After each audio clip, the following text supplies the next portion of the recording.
प्रदूषण महाविनाशक। प्रस्तुत निबंध में वर्तमान समय की सबसे बड़ी समस्या प्रदूषण के प्रभाव और उसके दुष्प्रभावों को प्रस्तुत किया गया है।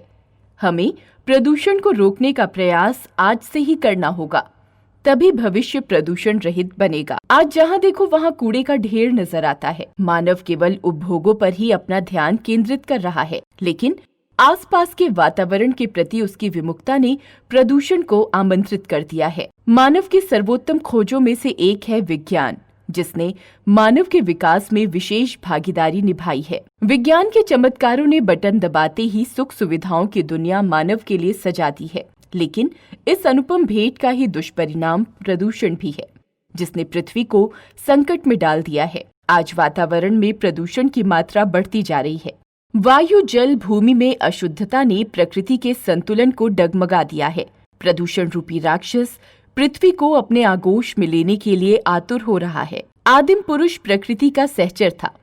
वे प्रकृति के प्रति आसक्त था। उसने प्रकृति को सहभागी बनाते हुए अपनी प्रगति की राह खोजी थी, लेकिन कालांतर में मानव की आशाओं व आकांक्षाओं में अभिवृद्धि के परिणाम स्वरूप वह प्रकृति के साथ खिलवाड़ करने लगा।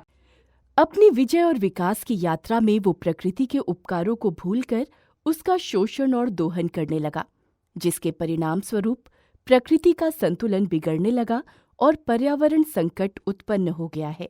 जनसंख्या की वृद्धि, वनों की कटाई, उद्योग धंधों का विकास, अनावश्यक वस्तुओं का अंबार, कूड़े कचरे का ढेर, अस्वस्थकारी चीजों का उपभोग आज पर्यावरण प्रदूषण के प्रमुख कारण बन गए हैं। मनुष्यों ने सुखों की पूर्ति हेतु जहां एक ओर वनों को उजाड़ा और वन्य जीवन को विनष्ट किया है, वहीं प्लास्टिक के सर्वाधिक उपयोग ने आज कचरे के महल खड़े कर दिए हैं, जो न तो विनष्ट किए जा सकते हैं और न ही वातावरण के लिए स्वस्थकारी सिद्ध हो सकते हैं। आज प्लास्टिक के खिलौने, बर्तन, मोबाइल, कुर्सियां, मेजें, वॉशिंग मशीन, थैलियां आदि अनेकानेक वस्तुएं प्लास्टिक से ही बनी हुई हैं।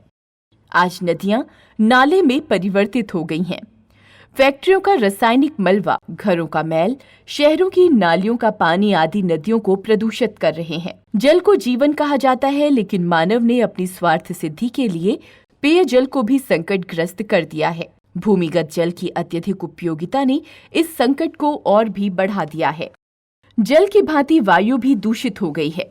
फैक्ट्रियों का धुआं, घरों से निकलने वाले ईंधन का धुआं, मोटर वाहनों, इंजन, परमाणु भट्टियों का धुआं कार्बन की मात्रा को निरंतर बढ़ाता जा रहा है और वातावरण को विषैला बना रहा है।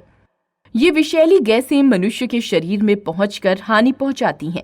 वायु प्रदूषण ने सांस संबंधी रोगों जैसे अस्थमा, फेफड़ों का कैंसर आदि अनेक रोगों को उत्पन्न कर दिया है। वनों की अंधाधुंध कटाई ने विषैली गैसों के संकट को गहरा दिया है। आज मौसम अनिश्चित हो गए हैं।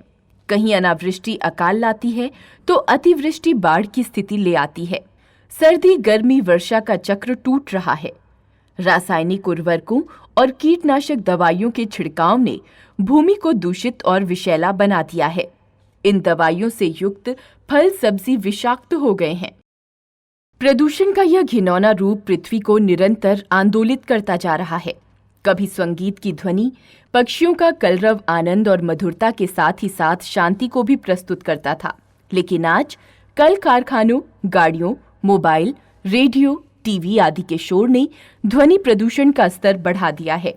मंदिरों, मस्जिदों, गुरुद्वारों में कीर्तन मंडलियों द्वारा लाउडस्पीकर चलाकर गाए जाने वाले भजन हो या सड़क किनारे सामान आदि बेचने वाले या उत्पादनों की निरंतर बढ़ने वाली आवाजें श्रवण संबंधी बीमारियों के कारण बनने लगी हैं तथा जीवन में चिड़चिड़ाहट और तनाव की अभिवृद्धि करने लगे हैं। यद्यपि मानव भविष्य में आने वाले संकट के प्रति सचेत होने लगा है, जिसके फलस्वरूप सारे विश्व में प्रदूषण की समस्या को रोकने के लिए उचित कदम उठाए जाने लगे हैं। 5 जून की तिथि पर्यावरण दिवस के रूप में मनाई जाती है।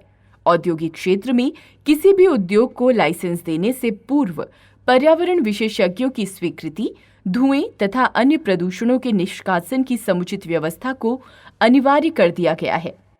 विषैले पदार्थों, कूड़ा कचरा आदि को नदियों व जलाशयों में प्रवाहित होने से रोका जा रहा है।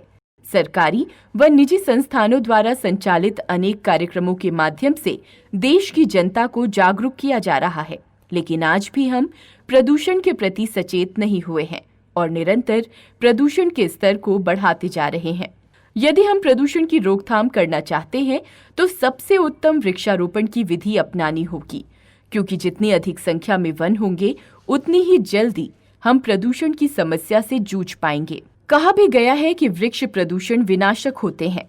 पर्यावरण को विकृत व दूषित करने के लिए हम मानव ही उत्तरदायी हैं और हमें ही इस समस्या को दूर करने के उपाय सोचने होंगे। प्रकृति के लिए हानिकारक चीजों का उपयोग बंद करना होगा, जैसे कि पॉलीथीन या प्लास्टिक का उपयोग। जल, वायु, भूमि, आकाश की स्वच्छता को बनाए रखना हम सबका कर्तव्य है। भावी पीढ़ी को स्वच्छ पर्यावरण प्रदान कर हम ईश्वर की रचना को और अधिक सुंदर बनाएं।